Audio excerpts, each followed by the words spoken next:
performed a very interesting study on regional growth variability. It looks at different characteristics in the statistical simulation, creates these alpha beta continents. What did you learn from this simulation, and what's the key takeaway there? Yeah, it was interesting. I had looked at it, and we describe also in the chapter the more traditional type of, well, let's see how an area grows depending on education, and let's see how it grows on the weather and other things.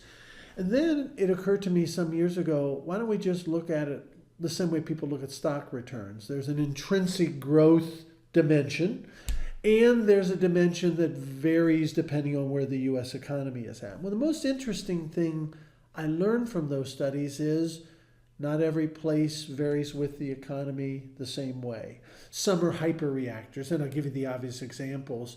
You think of Orlando. Orlando is a hyperreactor to the U.S. economy. When it's down, I can forestall my vacation to Disney. When the economy's great, let's take our vacation to Disney. Mm-hmm.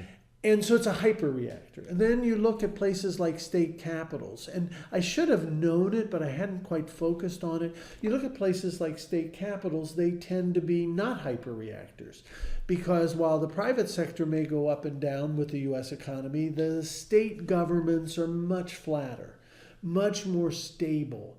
And so they have relatively low betas, if you say, reacting to the economy. And I just think it's a useful way, it's not a perfect way, it's a useful way of thinking about, you normally, as you know, hear people say, well, it's a great growth market.